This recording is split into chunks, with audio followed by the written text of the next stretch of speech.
Unit 3, the body transitions. Organization of the body. It should be very clear in your presentation what each of your main points and supporting points are. As you listen to the following examples, notice how each of the speakers clearly identifies movement from one point to the next. Example 1, Michael. Notice how Michael indicates the sections or parts of the body of his presentation. Listen carefully to the phrases he uses, such as first, the second piece, the advantages, and the disadvantages. Also notice what types of information Michael provides to support and strengthen his argument for purchasing a piece of land for the BP gas station. And what I would like to do at this point is go through the 3 different commercial lots that are available to us. And along the way, you'll be able to see the advantages and disadvantages of each. And hopefully it'll be clear exactly why we are buying the lot at 450 Cole Street, basically because it has a high traffic count and because it is a very financially wise decision. So if you would take a look at the handouts that I've given you, the short table that's on there, what you'll see are the 3 pieces of commercial property that are available to us. The first piece of property is at 325 Springfield Street. Now, the cost of this property is $225,000, which is a moderate price. The disadvantage here is that this is not a corner lot, and the second disadvantage is that the traffic count is fairly low. Approximately 25,000 cars per day go by this piece of property. Now, the major advantage here is that the nearest competing franchise is in excess of 3 miles away. It's approximately 3.1 miles away. So there would be no other BP gas stations within a reasonably close distance that would be competing if we were to purchase this piece of property. The second piece of property, and the piece of property that I'm recommending we buy, is 450 Cole Street. Now, this piece of property has the advantage of being the least expensive that's available to us. It is approximately $200,000. Additionally, this property has the advantage of being a corner lot, making it very easy to access this gas station from multiple directions.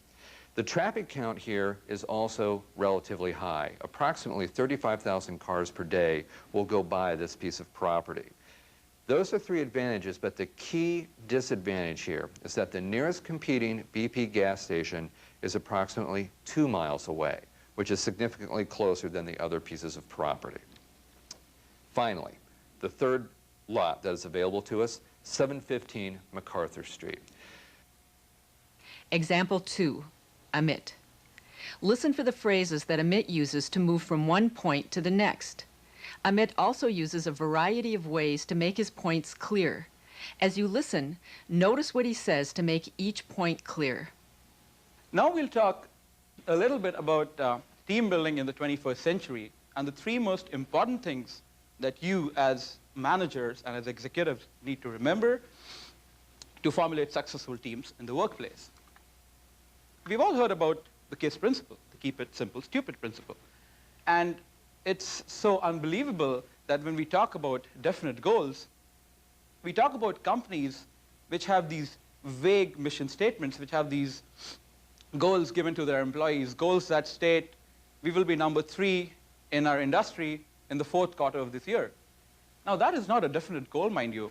A definite goal is something like we have to cut down overhead by 7% this month. When you give teams definite goals, they know where to go. They don't just look around waiting for somebody else to pick up the ball and start doing things. The second reason is accountability. Sometimes people feel that lack of conflict is a good thing, whereas I think it's one of the worst things that can happen in a team.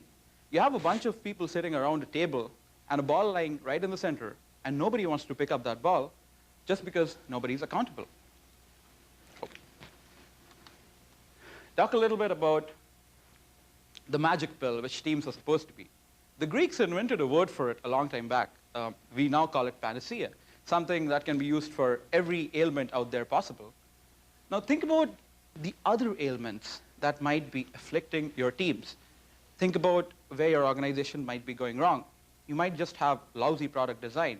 You might not have a marketing strategy at all. Your finance people might not have done their overhead homework. And you still think that you can form teams that can solve those problems? Think otherwise. The reason number 3 is, I think, a reason which people realize only after it's too late. This is something which alludes to what I referred to earlier. Teams being thrown into the deep sea, not knowing what to do. You often hear somebody like Joe from accounting saying, I wish I had more time to do my work. And you suddenly realize that there's a conflict here, because his own work and his teamwork are really two parallel universes. There's absolutely no correlation between them. It's almost something like a soft management tool which people are using. And top management just loves to come in every once in a while, knock at the door, and find out what the team's up to. And that's not exactly support. Top management involves each and every one of the executives sitting in this room going and becoming members of those teams, getting their sleeves rolled up. Example 3, Aija. Aija uses several phrases to indicate her organization. Follow along in your workbook as you hear phrases she uses to help her audience follow her organization. Notice also that as she comes to the end of each major point, she briefly summarizes it. Okay, the purpose of the study.